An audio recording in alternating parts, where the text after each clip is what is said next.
토론 한입입니다. 오늘부터는 토론 앞에 이해를 돕기 위한 간략한 소개를 덧붙이도록 하겠습니다. 또한 토론 감상이 더 수월하도록 화면 구성도 바꿨으니 많은 의견 댓글로 달아주시기 바랍니다. 이번 토론 주제는 예수는 자신을 하나님이라고 주장했는가? 입니다. 왜 이런 게 중요하냐고 물어볼 수도 있지만 실제로 성서학 혹은 영미권 종교 토론판에서는 이 주제가 굉장히 주요한 논쟁거리 중 하나입니다. 기독교 작가인 C.S. 루이스는 이런 식으로 말한 적이 있습니다. 예수라는 인물은 결코 도덕적 모범이나 인류의 스승일 수 없다. 왜냐하면 자기를 신이라고 말하고 다닌 사람은 그런 모범이 될 수 없기 때문이다. 그는 진짜 신이거나 아니면 미치광이 둘 중 하나이다. 우리는 이 둘 중 하나를 선택해야만 한다. 이 말은 많은 기독교인이 인용하길 좋아하는 유명한 내용일 뿐더러 예수를 신으로 믿지는 않지만 인류의 스승으로서 존경하고 싶은 일반적인 사람들에게 당혹감을 선사해줍니다. 그렇지만 이 내용에는 정석적인 반박이 존재합니다. 그것은 바로 예수가 스스로를 신이라고 부른 적이 없는데 제자들이 그를 신격화했다는 것입니다. 그렇다면 중요한 것은 예수가 정말로 스스로를 신으로 여겼느냐는 점이겠죠. 이 점에서 이번 토론은 단순히 종교 내부의 문제를 넘어 예수라는 인류 최대 유명인을 둘러싼 본질을 파헤치는 주제를 다루고 있습니다. 마지막으로 토론의 이해를 돕기 위해 기독론이라는 용어를 말씀드리겠습니다. 기독론이란 신학에서 예수를 어떻게 바라보는지에 대한 학문 분야로서 해당 토론에서는 고기독론과 저기독론을 구분하시면 됩니다. 고기독론이란 한마디로 신이 인간이 된 존재로서 예수를 바라보는 것이고 저기독론은 반대로 예수를 인간인데 신격화된 존재로 바라보는 것입니다. 이제 두 사람의 토론의 핵심을 요약한 내용을 들려드리겠습니다. 안녕하십니까. 오늘 토론 주제는 예수는 자신을 하나님이라고 주장했는가입니다. 두 분께서 각각 20분씩 발언하신 후 반론과 재반론이 이어지고 자유토론과 질의응답 시간을 갖겠습니다. 먼저 긍정 측의 데이비드 우드 씨를 큰 박수로 맞아주시기 바랍니다. 이어서 부정 측의 알렉스 오코너 씨를 소개해드립니다. 좋은 저녁입니다. 오늘 이 자리에 와주신 모든 분께 감사드립니다. 특히 알렉스 씨에게 감사합니다. 제 주장의 핵심은 이렇습니다.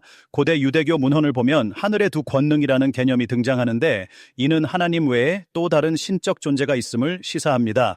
예를 들어 창세기에서 야훼께서 야훼로부터 불을 내리시거나 스가랴서에서 만군의 주님께서 만군의 주님에 의해 보내졌다는 구절 등이 그 예입니다. 또한 주의 천사라는 존재는 단순한 천사가 아니라 때로는 주님 자신으로 묘사됩니다. 야곱은 하나님과 주의 천사를 동일시하며 축복하기도 합니다. 이런 구절들 때문에 1세기 유대인들은 혼란스러워했습니다. 하나님은 한 분인데 왜 두 권능, 두 권위가 하늘에 있는 것처럼 보일까요? 접근할 수 없는 하나님과 접근할 수 있는 하나님, 이 둘은 서로 구별되면서도 상호작용하고 하나가 다른 하나를 보내기도 하지만 둘 다 하나님으로 인식되는 상황이었죠. 예수는 바로 이 지점에서 등장하여 자신이 바로 그 두 권능 중 하나라고 말한 겁니다. 이것이 예수가 자신을 하나님이라고 주장한 주된 방식이며 제자들이 그를 하나님으로 믿었던 이유이자 반대자들이 격분했던 핵심 쟁점입니다. 예수가 자신에 대해 무엇을 주장했는지 알려면 6가지를 살펴봐야 합니다. 예수의 말과 행동, 그리고 친구들과 적들의 반응입니다. 시간 관계상 몇 가지만 살펴보겠습니다. 예수는 유대인들의 재판에서 자신이 인자로서 권능의 우편에 앉아 하늘 구름을 타고 올 것이라고 말했습니다. 이는 다니엘서 7장에 나오는 예언을 인용한 것인데 거기엔 옛적부터 항상 계신 이바, 즉 하나님과 더불어 인자 같은 이가 등장하여 모든 민족에게 경배받고 영원한 통치권을 받는다고 되어 있습니다. 구약에서 구름을 타는 이는 야훼뿐입니다. 그런데 예수는 자신이 바로 그 인자라고 주장한 거죠. 하늘에 두 권능이 있고 예수가 그중 하나라는 겁니다. 예수는 또한 자신이 세상을 심판하고 죽은 자를 부활시킬 것이라고 말했습니다. 구약에서는 야훼만이 할 수 있는 일들이죠. 요한복음 5장에서는 아버지가 아들에게 모든 심판을 맡기셨고 모든 사람이 아들을 공경하기를 아버지를 공경하는 것 같이 하려 하심이라고 합니다. 아들을 공경하지 않는 자는 아버지를 공경하지 않는 것이죠. 또한 죽은 자들이 하나님의 아들의 음성을 듣고 살아날 것이라고도 했습니다. 예수의 친구들, 즉 초기 기독교인들도 이 메시지를 분명히 이해했습니다. 빌립보서 2장에는 초기 기독교인들의 찬가가 인용되는데 예수가 근본 하나님의 본체이지만 하나님과 동등하게 될 것을 원하지 않고 오히려 자기를 비우고 종의 형체를 가져 사람들과 같이 되었고 십자가에 죽기까지 복종했으므로 하나님이 그를 지극히 높여 모든 이름 위에 뛰어난 이름을 주셔서 모든 무릎을 예수의 이름에 꿇게 했다고 말합니다. 모든 이름 위에 뛰어난 이름은 야훼입니다. 이사야서 45장에서 야훼는 자신 외에 다른 이가 없으며 모든 무릎이 자기에게 꿇을 것이라고 말씀하셨는데 초기 기독교인들은 이것이 바로 예수라고 한 거죠. 바울도 하나님 아버지는 한 분이시며 만물이 그에게서 났고 우리도 그를 위하여 존재하며 또한 한 주 예수 그리스도가 있어 만물이 그로 말미암고 우리도 그로 말미암아 존재한다고 했습니다. 원래 두 권능이 있고 예수가 그중 하나라는 겁니다. 요한복음 1장에서도 태초에 말씀이 계셨고 그 말씀은 하나님과 함께 계셨으니 그 말씀은 곧 하나님이라고 합니다. 그리고 그 말씀, 즉 예수를 통해 모든 것이 지어졌다고 합니다. 초기 기독교인들은 예수를 경배하고 그에게 기도하며 찬송하고 그의 이름으로 세례를 베푸는 등 모든 종교적 영예를 돌렸습니다. 나사렛 목수가 하늘의 두 권능 중 하나라고 1세기 유대인들이 믿게 된 것은 분명 예수의 엄청난 주장이거나 아니면 심각한 오해 때문이었을 겁니다. 안녕하십니까. 데이비드가 어떤 접근 방식을 취할지 몰라 어떻게 시작할까 고민했습니다. 오늘 아침 제 방 창문 바로 밖에 있는 롤러코스터에서 나는 아이들의 비명 소리를 들으며 잠에서 깼는데 그 소리가 제게 구약을 읽어야 한다는 사실을 상기시켜 주더군요. 우선 시편 82편으로 시작하고 싶습니다. 이 시편은 하나님이 신들의 모임 가운데 서시며 신들 중에서 판단하신다고 시작합니다. 여기서 신들은 히브리어로 엘로힘이며 이는 분명히 신들을 의미하는 단어입니다. 시편 후반부에는 내가 말하기를 너희는 신들이며 다 지존자의 아들들이라 하였으나 라는 구절도 나옵니다. 시편 기자는 여기서 분명히 야훼가 아닌 존재들을 신들이라고 부르고 있죠. 이것이 왜 중요하냐면 예수가 직접 이 구절을 인용하기 때문입니다. 저는 요한복음이 네 복음서 중 가장 중요한 기독론적 복음서라고 생각하며 이 토론을 위해 기꺼이 역사적으로 신뢰할 만하다고 가정하겠습니다. 그 후 예수가 자신에 대해 실제로 한 말을 살펴보겠습니다. 우리가 관심 있는 것은 예수와 아버지의 관계입니다. 데이비드는 하늘의 두 권능을 믿는 이단에 대해 말하면서 예수와 아버지의 관계가 바로 그들이 말하던 종류의 관계라고 주장했죠. 요한복음 10장에서 예수는 유대인 반대자들로부터 자신이 하나님이라고 주장한다는 직접적인 비난을 받습니다. 그들이 네가 만일 그리스도여든 밝히 말하라고 하자 예수는 나와 아버지는 하나인이라고 답합니다. 기독교인들은 이것이 직접적인 기독론적 주장이라고 말하죠. 하나님과 동일하다고 주장할 수 있는 이가 누구겠습니까? 유대인들은 이 말에 돌을 들어 치려 했습니다. 예수는 어떻게 반응했을까요? 그들의 주장에 동의했을까요? 아니면 바로잡았을까요? 예수는 너희 율법에 기록된 바 내가 너희를 신이라 하였노라 하지 아니하였느냐라고 답합니다. 이는 제가 방금 인용한 시편 82편이죠. 예수는 자신의 기독론적 지위에 대해 직접 질문받았을 때 명백히 야훼가 아닌 존재들을 가리키면서도 신들이라고 불렸던 시편을 인용한 겁니다. 만약 예수가 전달하고자 하는 메시지가 자신이 야훼와 동일한 하나님이라는 것이었다면 왜 이 시편을 선택했을까요? 예수는 계속해서 성경은 패하지 못하나니 하나님의 말씀을 받은 사람들을 신이라 하셨는데 하물며 아버지께서 거룩하게 하셔서 세상에 보내신 자가 나는 하나님의 아들이라고 하는 것을 너희가 어찌 신성모독이라고 하느냐라고 말합니다. 요한복음 14장에서는 제자들에게 나를 본 자는 아버지를 보았거늘 어찌하여 아버지를 보이라 하느냐. 나는 아버지 안에 있고 아버지는 내 안에 계신 것을 네가 믿지 아니하느냐. 내가 너희에게 이르는 말은 스스로 하는 것이 아니라 아버지께서 내 안에 계셔 그의 일을 하시는 것이라고 말합니다. 그리고 몇 구절 뒤에는 그날에는 내가 아버지 안에 너희가 내 안에 내가 너희 안에 있는 것을 너희가 알리라고 말합니다. 만약 이것이 야훼라는 주장이라면 우리 모두 다 신이겠네요. 요한복음 8장에는 그 유명한 아브라함이 나기 전부터 내가 있느니라, 즉 에고 에이미 구절이 나옵니다. 많은 이들이 이를 출애굽기 3장 14절에 나오는 신성한 이름과 연결짓지만 신약은 그리스어로 쓰였고 저자들은 셉투아진트라는 그리스어 구약을 사용했습니다. 셉투아진트에서 출애굽기 3장의 신성한 이름의 축약형은 에고 에이미가 아니라 호온입니다.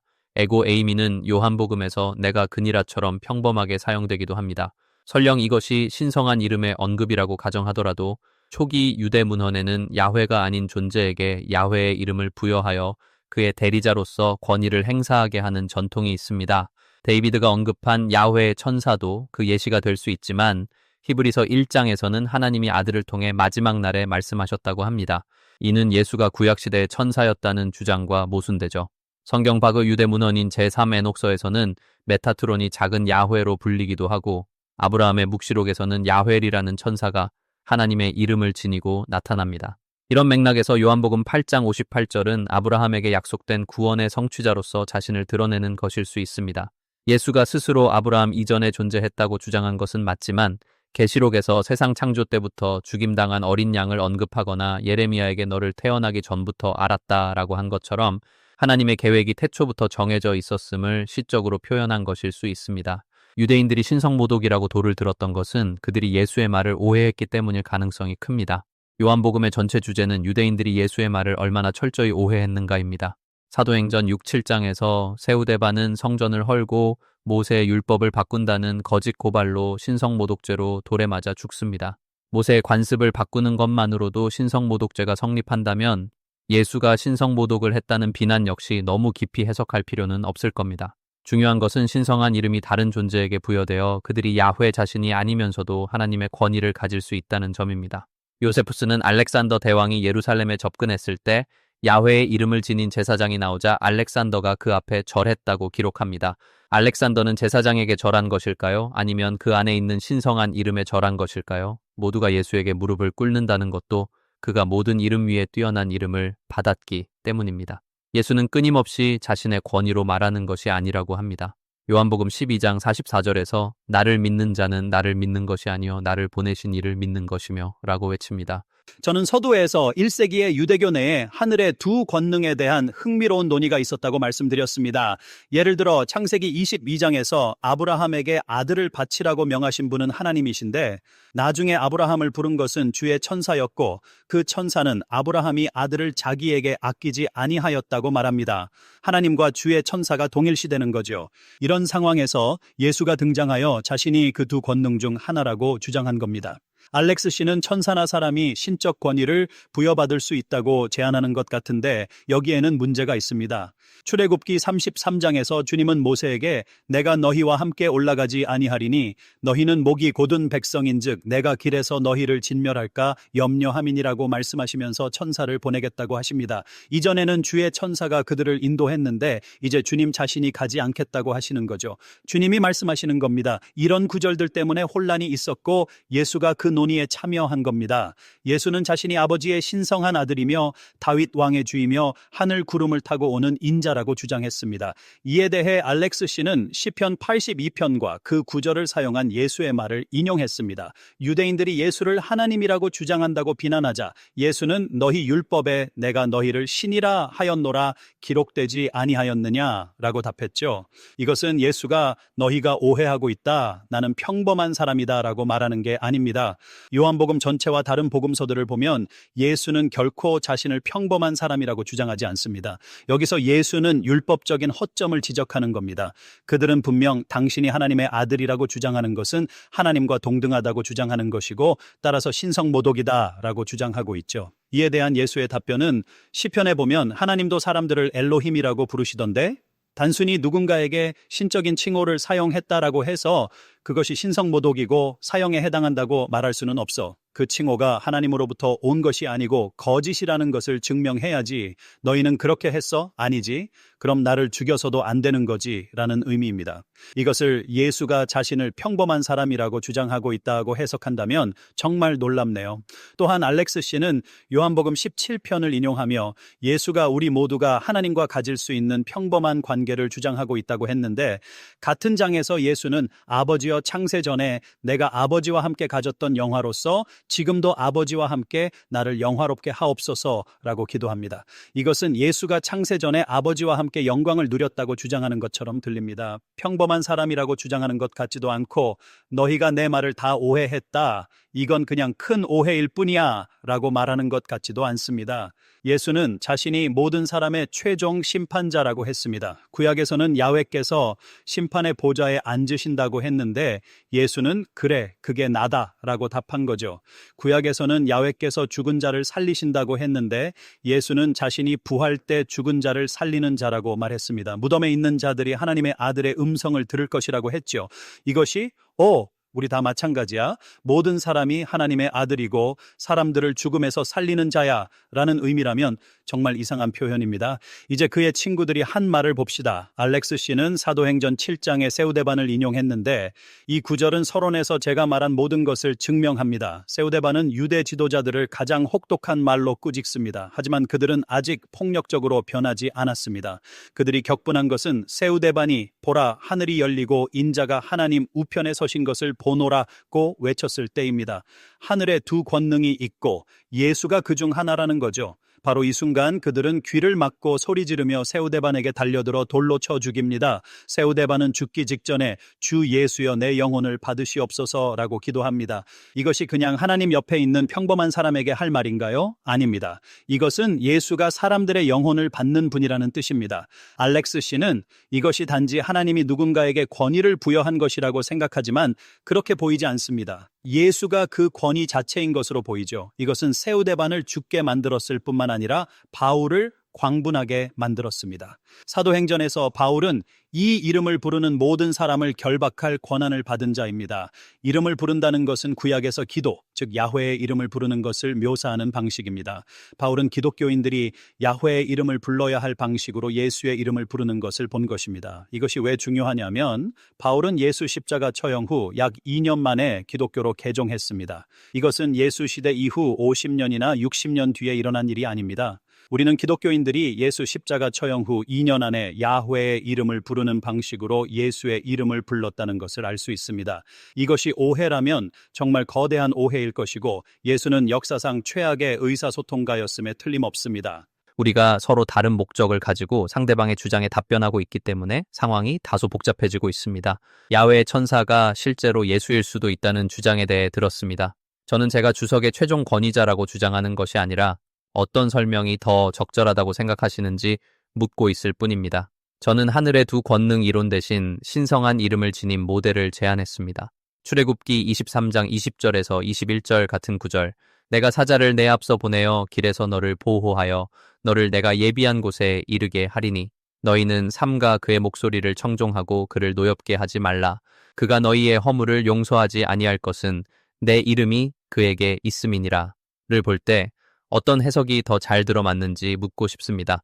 데이비드의 반론은 제가 예수를 그냥 평범한 사람으로 생각한다는 인상을 주는 것 같았는데 전혀 그렇지 않습니다. 특히 요한복음에서 예수는 제자들에게 믿음의 모델과 같은 존재로 자신을 제시하는 것 같습니다. 그것이 제가 복음서를 통해 얻는 예수의 이미지입니다. 하나님께 충실한 이상적인 종과 같은 존재이며 특히 서신서들을 포함하면 물론 예수는 높임을 받았습니다. 이제 빌립보서 2장에 대해 이야기하고 싶습니다. 예수 그리스도의 마음을 품으십시오. 그는 근본 하나님의 본체이지만 하나님과 동등됨을 취할 것으로 여기지 않고 오히려 자기를 비워 종의 형체를 가져 사람들과 같이 되었습니다. 여기서 취할 것으로로 번역된 하르파그몬이라는 단어는 빼앗다, 붙잡다는 의미가 있습니다. 만약 예수가 하나님이라면 하나님과 동등됨을 빼앗거나 훔칠 것으로 여기지 않았다는 것이 좀 이상하지 않습니까? 어떻게 이미 정당하게 자신의 것으로 주어진 걸 훔칠 수 있겠습니까? 그리고 그가 십자가에서 죽고 자신을 낮추었기 때문에 모든 이름 위에 뛰어난 이름을 받았다고 합니다. 빌립보서 2장에서 예수에게 어떤 높은 지위가 주어졌든 간에 그것은 그의 십자가 죽음 때문에 주어진 것입니다. 어떤 해석이 이 구절들에 더 잘 부합할까요? 또한 예수는 하나님만이 판단하실 수 있지만 자신도 판단할 것이라고 말합니다. 예수는 또한 이스라엘 12지파를 심판할 것을 제자들에게 약속합니다. 그렇다면 제자들도 하나님일까요? 예수는 죄를 용서하는데 하나님만이 죄를 용서하실 수 있다고 합니다. 그런데 요한복음 20장 21절에서는 아버지께서 나를 보내신 것 같이 나도 너희를 보내노라. 너희가 누구의 죄든지 사하면 사하여질 것이요. 누구의 죄든지 그대로 두면 그대로 있으리라. 고 말합니다. 하나님만이 죄를 용서하신다고 말했지만 예수는 그 능력을 제자들에게 줍니다. 즉 예수가 하나님과 특별한 관계를 맺고 있다는 것을 나타내는 이 모든 것들이 사실이지만 그것은 그가 모든 사람과 공유되기를 바라는 것들입니다. 또한 데이비드가 제시한 누가복음 6장 46절의 주여 주여라는 구절은 제가 알기로 데이비드는 이것이 히브리어로 아마도 야훼 아도나이라고 말하고 있는 것 같은데 그리스어 셉투아진트에서는 이것이 퀴리오스로 번역됩니다. 신약 저자들이 읽던 구약 번역본은 셉투아진트였으므로 그들이 읽던 구절은 야훼 아도나이가 아니라 퀴리오스, 즉 주여 주여라고 되어 있었을 겁니다. 그러니 누가복음에서 이 표현을 사용하는 것은 당연합니다. 예수가 완벽한 의사소통가라는 생각에 대해 데이비드는 마치 제가 예수를 끔찍한 의사소통가로 이해해야 하냐고 비꼬는 듯합니다. 하지만 유대인들이 그를 해석하는 방식을 보면 적어도 당시 사람들은 예수 때문에 깊이 혼란스러워했습니다. 마음이 완악했던 유대인 반대자들뿐만 아니라 그의 제자들도 정기적으로 그의 가르침에 어려움을 겪으며 도대체 무슨 의미로 말랑 설명해 달라고 요청했습니다. 제자들이 이스라엘 12지파에 대한 심판을 약속받았다는 점도 중요합니다. 예수와 아버지가 하나라고 말함으로써 하나님과 명시적으로 동일시를 주장한다고 하지만 예수는 제자들도 같은 방식으로 하나가 되기를 기도합니다. 하나님은 자신의 영광을 누구와도 나누지 않으실 것이라고 하지만 예수는 태어나기 전에 아버지와 함께 영광을 누렸다고 주장하고 그 영광을 제자들과 나누고 싶다고 말합니다. 예수가 마땅히 경배를 받는다고 하는데 신약에서 가장 흔히 경배로 번역되는 단어는 프로스퀴너로 이는 더 높은 권위 앞에 엎드리거나 절하는 것을 의미합니다. 예수가 이 프로스퀴너 경배를 받았으므로 하나님이 틀림없다면 다윗이 에서에게 절하고 요셉의 형제들이 그에게 절하며 이스라엘 온 민족이 다윗 왕에게 프로스퀴너 경배를 드린 것도 고려해야 합니다. 프로스퀴너는 구약과 신약 전체에 걸쳐 나타납니다. 종교적 제의적 경배를 의미하는 라트류오라는 또 다른 단어가 있는데 이는 오직 하나님께만 드려집니다. 복음서 어디에도 이것이 예수에게 드려진 적은 없습니다. 알렉스 씨는 우리가 최선의 설명을 찾고 있다고 말합니다. 저는 예수가 하늘의 두 권능 중 하나라고 주장하고 세상을 심판하고 부활 때 죽은 자를 살리는 것과 같은 일을 한다고 주장한 것, 그리고 그의 추종자들이 그에게 기도하고 경배하며 그를 하나님과 하나님의 아들이라고 부른 것, 그리고 그의 적들이 반복적으로 그를 신성모독이라고 비난하고 결국 사형에 처하게 한 것, 그리고 수데반처럼 같은 말을 한 사람들이 처형당한 것에 대한 최선의 설명은 예수가 자신을 하나님이라고 주장했다는 것이라고 생각합니다. 제가 알렉스를 만나본 적도 없는 상태에서 그의 열렬한 팬 5명을 만났다고 쳐봅시다. 그들이 이렇게 말하는 겁니다. 우리는 알렉스를 사랑해요. 그는 메시아예요. 그리고 나서 그의 가장 혹독한 비판자 5명을 만났는데 그들도 이러는 겁니다. 우리는 저 알렉스라는 친구를 참을 수가 없어요. 자기가 메시아라고 생각하잖아요. 그러면 저는 알렉스와 아무 말 한 적이 없더라도 알렉스는 자기를 메시아라고 말하는구나 라고 생각할 겁니다. 예수의 경우도 마찬가지입니다. 알렉스 씨는 이 모든 것이 예수가 신성한 이름을 수여받은 시나리오라는 것이 최선의 설명이라고 생각하는 것 같습니다. 그렇다면 예수는 그 메시지를 전달하는데 정말 끔찍한 일을 한 것이고 아무도 그 요점을 제대로 이해하지 못한 것 같습니다. 알렉스 씨는 야훼의 천사가 이름을 지닌 어떤 대표자일 뿐이라고 말하기 위해 출애굽기를 다시 인용했지만 저는 야훼께서 자신이 바로 그들을 인도하던 야훼의 천사였다고 말씀하시면서 더 이상은 너희와 함께 가지 않겠다고 말한 바로 그 책을 인용했습니다. 그의 견해는 예수가 하나님의 이상적인 종으로 제시된다는 것인데 하나님의 이상적인 종이 사람들을 설득하여 자신에게 엎드려 경배하고 기도하게 한다는 것은 매우 이상합니다. 프로스퀴너가 절하다는 의미일 수 있다는 점은 맞습니다. 하지만 문맥에 따라 종교적 문맥에서는 경배를 의미합니다. 마태복음 14장 33절에서 배에 있던 사람들이 두려워하며 그에게 경배하며 진실로 하나님의 아들이로소이다 라고 말한 것은 단순히 부탁하기 위해 존경의 의미로 절하는 것과는 다른 종류의 문맥입니다. 빌립보서 2장에 대해서는 그가 본래 하나님의 본체이셨다는 것을 단지 그가 인간이었다는 의미로 해석하는 것은 말이 되지 않습니다. 그것은 신적인 존재가 인간이 됨으로써 자신을 낮춘 것입니다. 퀴리오스에 관해서는 알렉스 씨는 그들이 셉투아진트를 사용했을 것이라고 말합니다. 맞습니다. 그리고 그들은 퀴리오스라는 표현을 사용했는데 이는 특별히 야훼를 지칭하는 것입니다. 예수는 자신이 퀴리오스라고 칭합니다. 만약 모든 사람이 예수에 대해 같은 결론, 즉 그가 자신을 하나님이라고 주장하고 있으며 하늘의 두 권능 중 하나라고 주장하고 있다는 결론을 내리고 있다면 최선의 설명은 그걸 아무도 이해하지 못했다는 가정이라기보다는 그가 정말로 그러한 주장을 했다는 매우 단순한 사실일 겁니다. 이 경배 문제에 대해 확실히 짚고 넘어가고 싶습니다. 데이비드는 프로스퀴너가 단순히 절하는 것을 의미할 수도 있지만 종교적 문맥에서는 다른 것을 의미한다고 말합니다. 미리 답을 정해놓지 않고서야 그것을 어떻게 알 수 있을까요? 신약에서 프로스퀴너 경배가 예수에게 몇 번이나 주어지는지 또는 적어도 예수가 그것을 몇 번이나 봤는지 실제로 평가해 봅시다. 누가복음에서는 한 번도 일어나지 않고 마가복음에서도 기본적으로 한 번도 일어나지 않습니다. 요한복음 9장 38절에서 소경이었다가 눈을 뜬 사람이 주여 내가 믿나이다 하고 절하는지라고 하지만 이 구절은 초기 사본에는 없습니다. 만약 예수를 경배하는 것이 그의 신성을 나타내는 것이라면 왜 마태복음만이 경배와 관련된 어떤 것을 언급하는 것처럼 보이고 신적인 존재에게 제의적, 종교적 경배를 나타내는 다른 단어가 있음에도 불구하고 왜 단지 더 높은 권위를 가진 사람, 예를 들어 메시아에게 하는 육체적 엎드림을 의미하는 단어를 선택했을까요? 제자들이 언제 예수가 하나님이라는 사실을 깨닫기 시작했다고 생각하는지 궁금합니다. 그들이 프로스퀴너 경배를 예수에게 드리기 시작한 것이 그들이 그 사실을 완전히 깨닫기 전이었을 가능성이 있다고 생각합니다. 왜냐하면 프로스퀴너 경배는 더 높은 권위를 가진 사람들에게 행해지는 육체적 행위이기 때문입니다.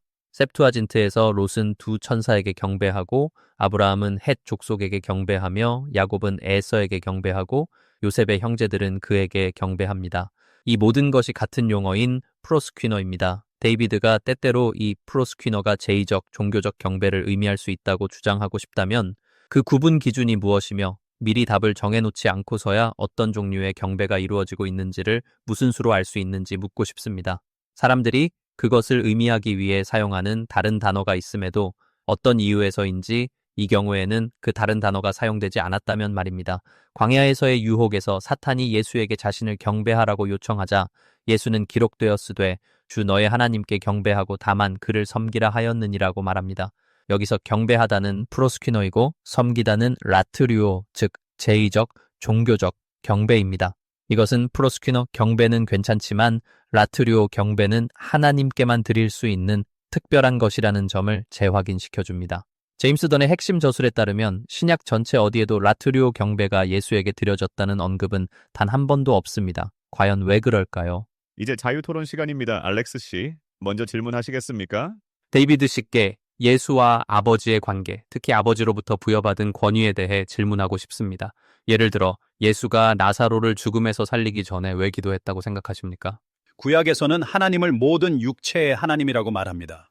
만약 신적인 존재가 예수처럼 성육신하여 혈육을 가진 인간이 되었다면, 그리고 그 신적인 존재가 아버지와 영원한 관계를 맺어왔다면 창조 세계에 들어왔을 때 무신론자가 될 것이라고 기대하지는 않을 겁니다. 즉, 기독교의 그림이 맞다면 아버지와 아들은 영원토록 함께 계셨습니다. 그리고 그 아들이 창조 세계로 들어왔다면 이상적인 인간으로서 아버지와 맺어온 영원한 관계를 기도를 통해 계속 이어갔을 겁니다. 제 질문은 예수가 자신의 권위로 나사로를 살릴 수 있었을까 하는 점입니다. 저는 아버지가 자신의 정당한 권위를 예수에게 위임하셨다고 이해합니다. 예수가 자신의 권위로 죽은 자를 살리는 것이 그의 신성을 나타낸다고들 말하는데 요한복음 11장에서 나사로를 살리기 전에 예수는 하늘을 우러러 아버지여 내 말을 들으신 것을 감사하나이다. 항상 내 말을 들으시는 줄을 내가 알았나이다. 그러나 이 말씀 하옵는 것은 둘러선 무리를 위함이니 곧 아버지께서 나를 보내신 것을 저희로 믿게 하려 함이니이다 라고 말합니다. 예수는 나사로를 살리기 전에 기도할 뿐만 아니라 항상 이렇게 하지만 지금은 공개적으로 하는 것은 당신이 나를 보내신 것을 사람들이 혼동하지 않도록 하기 위함이라고 말하는 셈입니다. 바로 그 장에서 예수는 자신이 부활이요 생명이라고 선언합니다. 그리고 바로 그 책에서 예수는 자신이 부활 때 죽은 자를 살리는 분이며 무덤에 있는 모든 자가 하나님의 아들의 음성을 들을 것이라고 말합니다. 요한복음 5장은 이 문제에 대한 하나의 답변입니다. 예수는 안식일에 병을 고쳤고 그들은 아버지가 일하시니 나도 일한다고 한 예수의 말을 문제 삼아 그를 하나님과 동등하다고 주장한다고 비난했습니다. 그때 예수는 자신이 아버지와 별개로 아무것도 할 수 없다고 설명하지만 바로 그 장에서 자신이 최종 심판자이며 부활 때 죽은 자를 살린다고 주장하면서 아버지가 아들에게 모든 심판을 맡기신 것은 모든 사람이 아들을 공경하기를 아버지를 공경하는 것 같이 하게 하려 하심이라고 설명합니다. 흥미롭네요. 예수가 자신이 모든 것을 심판하는 이유가 우리가 아버지를 공경하는 것과 똑같이 그를 공경하게 하기 위함이라고 말하는군요. 요한복음 17장에서 예수가 아버지께서 나를 사랑하신 것 같이 저희도 사랑하신 것을 세상으로 알게 하려 함이로소이다 라고 말할 때 사용된 같이 라는 뜻의 그리스어 단어 카소스는 굉장히 중요합니다. 만약 예수가 저희가 아버지를 공경하는 것 같이 나를 공경할 것이다 라고 말한다면 사랑의 관계도 같은 방식으로 다루어져야 하지 않을까요? 또한 안식일 논쟁에서 마가복음에서는 예수가 다윗도 안식일 규정을 어겼던 예를 들며 안식일이 사람을 위하여 있는 것이요 사람이 안식일을 위하여 있는 것이 아니니 이러므로 인자는 안식일에도 주인이니라고 말합니다. 만약 인자가 어떤 문맥에서 단지 인간을 의미한다면 이 구절은 예수가 나도 안식일에 일한다. 다윗도 그랬고 그건 잘못이 아니었다. 안식일은 인류를 위해 만들어졌으므로 인류가 안식일의 주인이다 라고 말하는 것으로 읽힐 수밖에 없습니다. 지금 두 개의 완전히 다른 구절을 말씀하고 계십니다. 요한복음 5장에서 예수는 아버지가 일하니 자신도 일한다고 했고 이로 인해 유대 지도자들은 그를 죽이려 했습니다. 그가 단지 안식일을 범했을 뿐만 아니라 하나님을 자기의 친아버지라 하여 자기를 하나님과 동급으로 삼았기 때문입니다. 그때 예수는 아버지가 하는 것을 보지 않고는 아들이 아무것도 스스로 할 수 없다고 하면서 아버지가 죽은 자들을 일으켜 살리심같이 아들도 자기의 원하는 자들을 살리느니라. 아버지가 아무도 심판하지 아니하시고 심판을 다 아들에게 맡기셨으니 이는 모든 사람으로 아들을 공경하기를 아버지를 공경하는 것 같이 하게 하려 하심이라 라고 말합니다. 핵심은 알렉스 씨가 작은 부분 하나에 집중해서 전체 그림을 놓치고 있다는 겁니다. 저는 거기서 맡기셨다, 주셨다는 단어에 주목하고 있습니다. 예수에게 능력이 본질적으로 있다면 아버지께서 그에게 능력을 맡기실 필요가 없었을 겁니다. 다니엘서 7장에서도 인자가 하늘 구름을 타고 옛적부터 항상 계신 이에게 나아가 그 앞에 인도되니 그에게 권세와 영광과 나라를 주시고 모든 백성과 나라들과 다른 언어를 말하는 모든 자들이 그를 섬기게 하셨다고 합니다. 하지만 다니엘서 7장의 인자는 구름을 타고 옵니다. 구름을 타는 이는 야훼뿐입니다. 그러니 그는 야훼인데 어떤 일이 일어나고 나서 권세를 받는 겁니다. 이것을 빌립보서의 찬송이나 요한복음 1장과 연결하면 큰 그림을 얻을 수 있습니다. 태초에 말씀이 계셨고 그 말씀은 하나님이었으며 그 말씀이 육신이 되어 우리 가운데 거했습니다. 빌립보서 2장의 초기 기독교 신조에서도 예수 그리스도는 근본 하나님의 본체이지만 자기를 비워 종의 형체를 취했다고 합니다. 즉 본래 하나님인 분이 창조 세계로 들어오셔서 예수로 살고 죽은 후 마태복음 마지막에서 모든 권세를 받았다고 선포하는 겁니다. 이제 질의응답 시간입니다. 객석의 질문은 제가 대신 전달하겠습니다. 첫 번째 질문은 알렉스 오코너 씨께 드립니다. 히브리서 11장에서 모세가 그리스도의 수모를 애굽의 모든 보화보다 더 큰 재물로 여겼다라고 하는데 만약 그리스도가 당시에 존재하지 않았다면 어떻게 모세가 그리스도의 수모를 생각할 수 있었을까요? 좋은 질문입니다. 저도 히브리서가 고기동론, 즉 예수를 신적으로 보는 관점을 가지고 있다는 점에는 동의합니다. 그리스도가 인류의 구속자로 약속되었고 우리는 이를 회고적으로 보고 있다고 해석할 수 있겠습니다. 히브리서가 예수를 야훼의 천사로 제시하는지는 모르겠지만 확실히 고기동론을 보여주고 있는 건 맞는 것 같습니다. 다음은 데이비드 우드 씨께 드리는 질문입니다. 요한복음에 나오는 에고 에이미, 즉 영어로 하자면 I am이라는 강력한 신적 선언들이 왜 마가복음, Q자료, 마태복음, 누가복음 등 초기 복음서들에는 빠져 있고 요한복음에만 등장한다고 생각하십니까? 복음서 저자들이 서로 다른 신학적 문제에 초점을 맞추고 있기 때문이라고 생각합니다. 마가복음에서는 세례 요한이 주의 길을 예비한다고 선포하는데 이는 이사야서에서 사자가 주의 길을 예비할 것이라는 말씀을 인용한 것입니다. 마가복음 6장 50절에도 I am라는 표현이 있지만 문맥상 단순히 나다로 번역될 수도 있어서 제가 강조하지는 않았습니다. 요한복음이 다른 복음서에 없는 내용을 담고 있는 이유는 요한이 예수와의 개인적인 만남에 더 초점을 맞추고 있기 때문이라고 생각합니다. 많은 학자들이 요한복음의 고기동론 때문에 후대에 기록되었다고 하지만 오히려 바울 서신을 보면 매우 고기동론이 아주 초기에 존재했음을 알 수 있습니다. 다음은 두 분 모두에게 드리는 질문입니다. 빌립보서 2장 6절과 7절의 그리스와 단어 모르페에 대해 두 분께서 형태 혹은 본질과 같이 서로 다른 뉘앙스의 번역을 사용하여 설명하신 부분이 있는 것 같습니다. 각자 이 단어의 번역에 대해 어떤 입장이신지 그리고 그 이유를 설명해 주시겠습니까?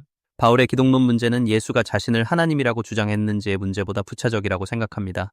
논의를 위해 바울이 고기동론을 가졌다고 가정해도 괜찮습니다.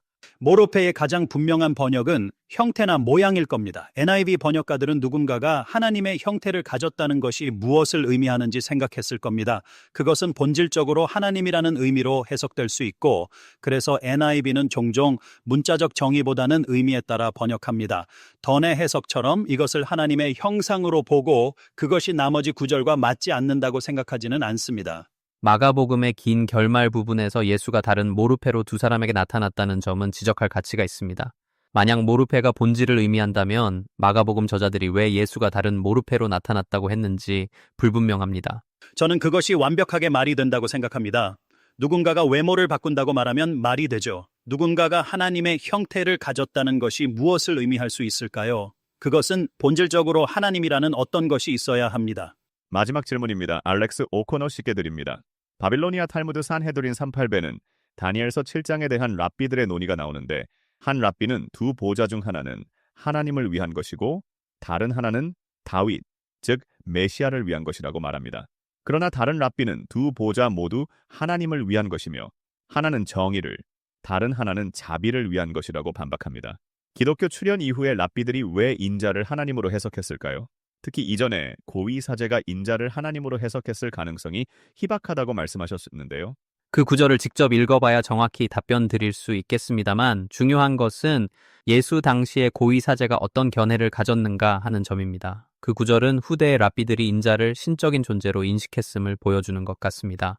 하지만 그것이 예수 시대의 보편적인 해석이었는지 또는 고위 사제가 그런 해석을 가졌는지는 별개의 문제입니다. 이제 마무리 발언 시간입니다. 각 세 분씩 드리겠습니다. 먼저 데이비드 우드 씨입니다. 제 기조 발언에서 지적했듯이 당시에는 두 권능 문제에 대한 논란이 있었고 다양한 견해가 존재했습니다. 예수가 왔을 때 어떤 일이 일어났는지는 분명합니다. 구약에서 야훼께서 야훼를 보내시고 주의 천사가 야훼이신 것처럼 신약에서도 아버지와 아들, 하나님과 말씀의 관계가 나타납니다. 예수의 말과 행동, 추종자들과 적들의 반응 등 모든 증거는 그가 자신을 하늘의 두 권능 중 하나, 즉 하나님으로 주장했음을 시사합니다. C.S. 루이스가 제시한 논증, 즉 예수는 주님이거나 거짓말쟁이거나 미치광이라는 세 가지 선택지 중 하나라는 주장이 있습니다. 여기에 애초에 전설이라는 가능성을 추가할 수 있지만 초기 증거들을 보면 그럴 수 없습니다. 또 다른 가능성은 예수가 끔찍한 의사소통가여서 모든 사람이 오해했다는 것인데 예수의 가르침을 보면 그럴 가능성도 희박합니다. 따라서 우리는 루이스의 결론에 동의할 수밖에 없습니다. 예수를 위대한 도덕교사로 받아들이지만 그의 신성 주장은 받아들이지 않겠다는 것은 가장 어리석은 말입니다. 자기가 신이라는 주장을 하는 평범한 인간은 위대한 도덕교사가 될 수 없습니다. 그는 신이 아니라면 미치광기이거나 지옥의 악마일 것입니다. 선택은 여러분의 몫입니다. 요한복음 17장에서 예수가 아버지와 맺은 관계가 아버지와 그분이 모든 기독교 신자들과 맺기를 원하시는 관계와 동일하다고 암시한다는 점을 충분히 논의하지 못한 것이 아쉽습니다. 자신의 기독론적 입장을 명확히 해달라는 요청을 받았을 때 예수가 아버지와의 관계를 설명하고는 그것을 제자들과 나머지 기독교 신자들에게도 적용하는 것은 매우 놀랍습니다. 두 권능 이단에 대한 연대 문제도 여전히 남아 있습니다. 예수가 왜 자신의 신적 특권들, 즉 영광, 죄사함, 심판 등을 제자들에게 전달하는지, 만약 그분이 유일무이한 하나님이라면 왜 그렇게 하는지에 대한 답변도 듣지 못했습니다. 다니엘서 7장에 대한 고위사제의 해석 또한 핵심 쟁점으로 남아 있습니다. 이러한 점들을 고려할 때 예수가 자신을 야훼와 동일시했다고 보는 것은 신약에 대한 다소 무리한 해석이라고 생각합니다. 오늘 토론에 참여해주신 두 분께 진심으로 감사드립니다. 이것으로 예수는 자신을 하나님이라고 주장했는가에 대한 토론을 모두 마치겠습니다. 청중 여러분께도 감사드립니다.